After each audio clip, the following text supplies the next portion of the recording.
당신 지금 제정신이야? 3억이 어떤 돈인데 그걸 나한테 상해 한마디 없이 홀라당 시어머니 집 사는데 다 썼다고? 그럼 당장 2달 뒤에 우리 전세 만기인데 우린 어디 가서 살라는 거야? 우리더러 길바닥에 나앉으라는 거야? 아니 사람이 왜 이렇게 매정해? 좀 조용히 좀 말해. 동네 창피하게. 우리 엄마 평생 남의 집살이 하면서 고생한 거 당신도 뻔히 알면서 그러냐? 자식된 도리로 늙으신 어머니 편하게 다리 뻗고 주무실 집 한 채 해드린 게 그렇게 죽을 죄야? 그 돈 뭐 내가 도박으로 날린 것도 아니고 엄연히 자산으로 남은 건데 왜 그렇게 눈을 부라려? 우린 아직 젊고 몸성하니까 잠깐 월세로 옮겨서 다시 시작하면 되잖아. 그게 그렇게 억울해서 남편한테 삿대질이야? 여러분, 방금 들으신 이 기가 막힌 대화. 주말 저녁 막장 드라마의 한 장면 같으신가요? 아니면 인터넷 커뮤니티에 올라온 주작 사연 같으신가요? 안타깝게도 아닙니다. 이건 바로 며칠 전 저희 채널로 다급하게 도움을 요청해 오신 30대 여성분, 서영가명님이 실제로 겪은 피가 거꾸로 솟는 실제 상황입니다.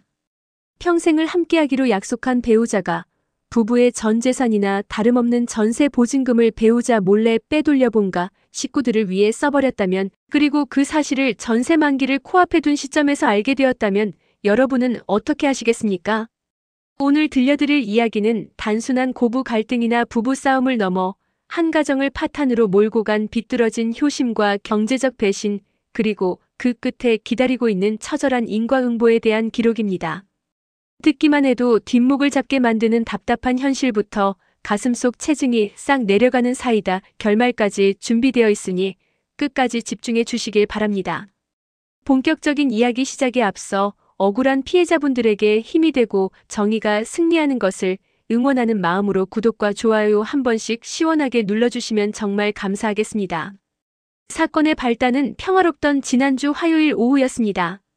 서연님은 회사에서 업무를 보던 중 집주인의 전화를 받게 됩니다. 전세 만기가 딱 2달 남았으니 재계약을 할 것인지 아니면 이사를 갈 것인지 결정해 달라는 연락이었죠.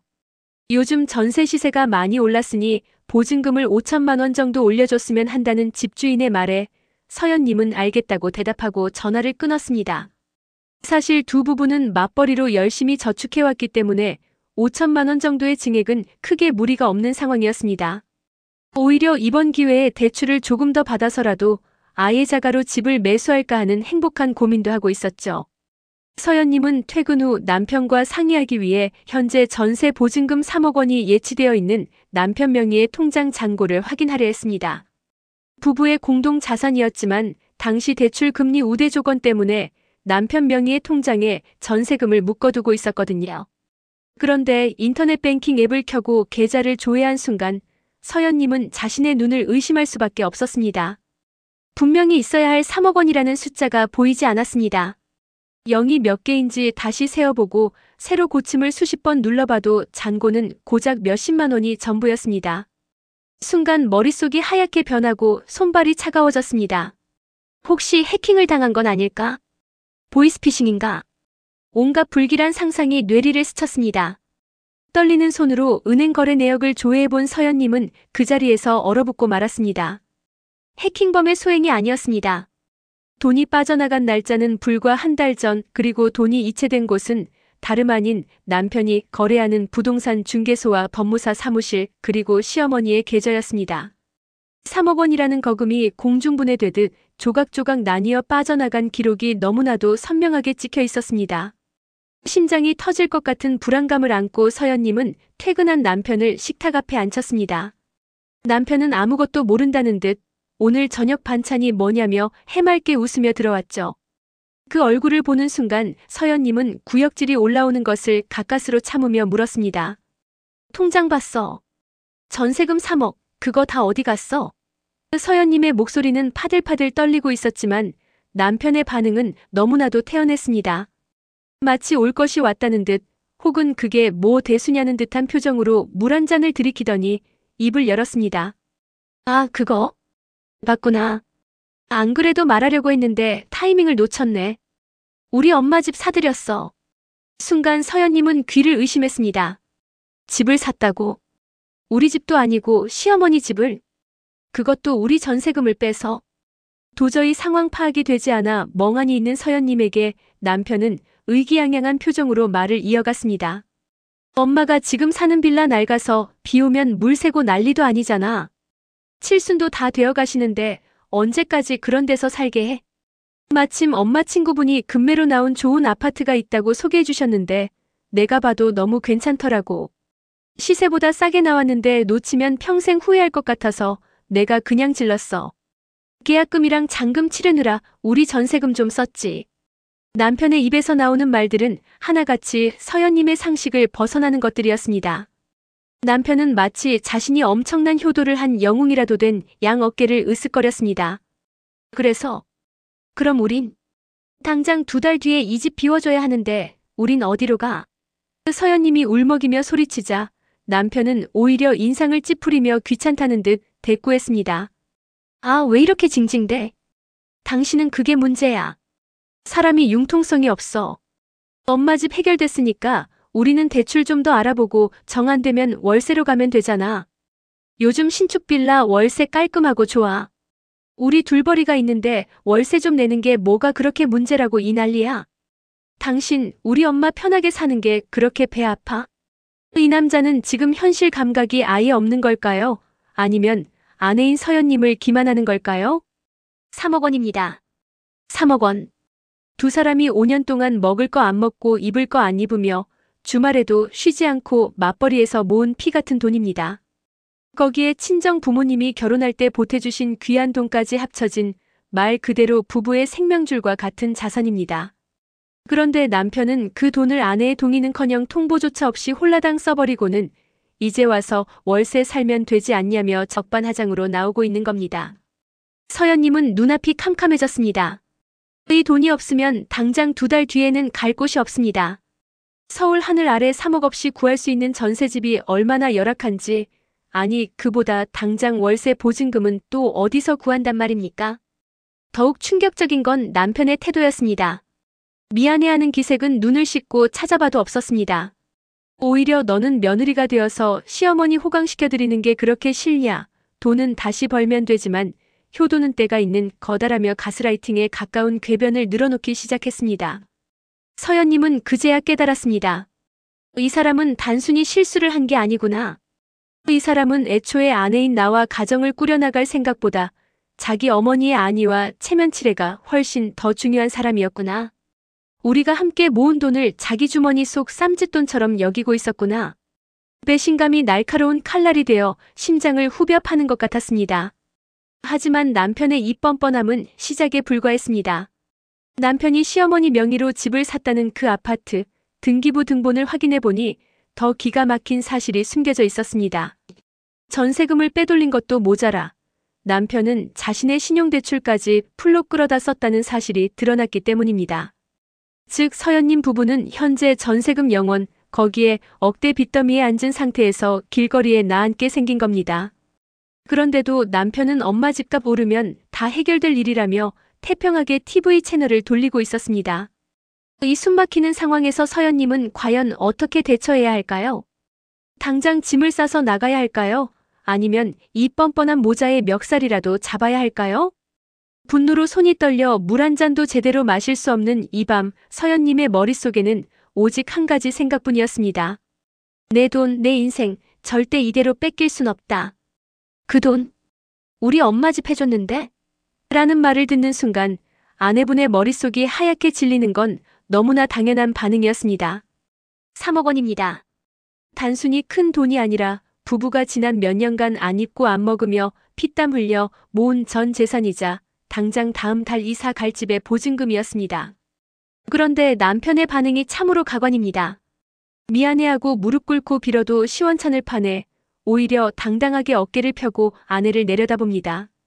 마치 내가 내 돈 쓰는데 내가 왜 난리냐는 식의 태도였죠.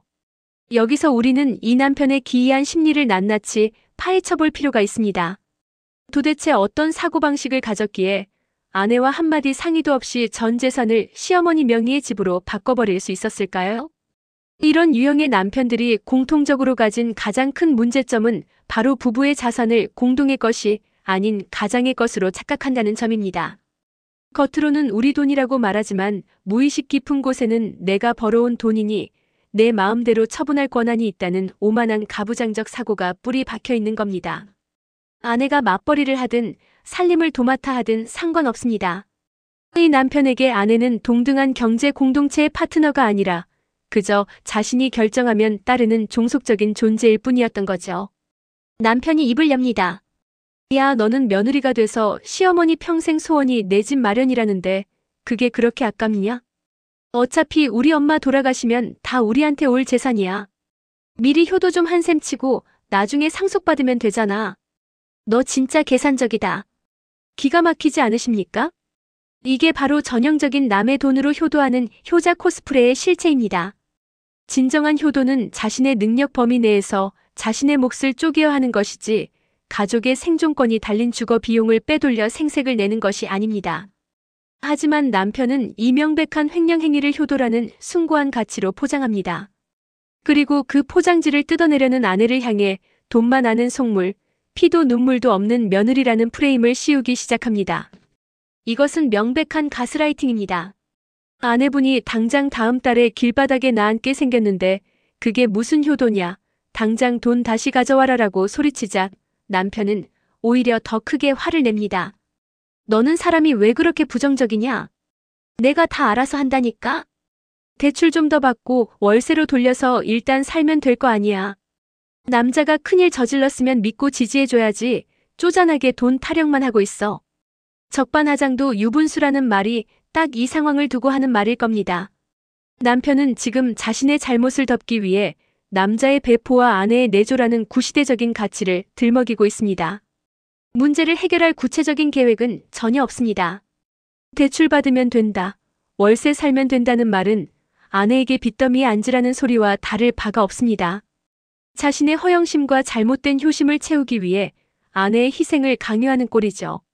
심지어 그는 자신이 저지른 일이 범죄에 가깝다는 사실조차 인지하지 못하고 있습니다. 부부 사이라도 동의 없는 거액의 자산 처분은 신뢰를 깨는 결정적인 이혼 사유이자 도덕적 해이의 끝판왕인데도 말입니다. 더욱 소름 돋는 것은 남편의 이런 행동이 우발적인 실수가 아니라는 점입니다.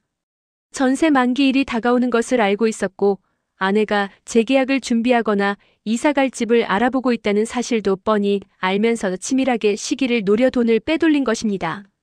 아내가 알게 되었을 때는 이미 집계약이 끝나고 등기까지 넘어간 뒤라 되돌리기 어렵다는 점을 악용한 것이죠. 이미 엎질러진 물인데 내가 어쩔 거야? 라는 배째라 식의 태도, 이것이 바로 아내분을 가장 절망하게 만든 포인트였습니다.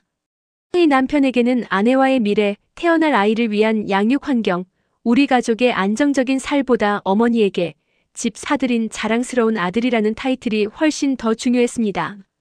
주변 친척들에게 역시 큰아들이 최고네, 장남이 성공해서 엄마 집도 사주고 대단하네라는 칭찬을 듣고 싶어하는 그 얄팍한 인정 욕구 하나 때문에 아내의 인생을 담보로 잡은 것입니다.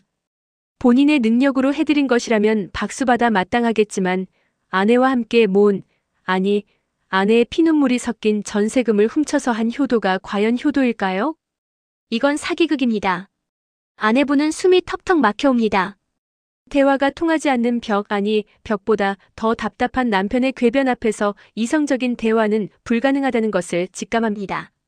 우리 돈이 내 돈이지라고 뻔뻔하게 말하는 남편의 눈빛에서 그동안 믿어왔던 배우자의 모습은 온데간데 없고 탐욕스럽고 이기적인 괴물의 모습만이 보일 뿐입니다. 하지만 남편은 여기서 멈추지 않습니다. 아내가 충격에 빠져 말을 잇지 못하는 그 순간에도 그는 자신의 행동을 정당화하기 위한 논리를 끊임없이 만들어냅니다. 집값 오르면 어차피 다 우리 이득이야. 넌 왜 투자를 못 보고 당장 나가는 돈만 보냐? 내가 이래서 너한테 경제권 못 맡기는 거야. 투자 동의 없이 이루어진 투자는 투자가 아니라 독단이며 실패했을 때의 리스크를 가족 모두에게 떠넘기는 무책임한 도박입니다.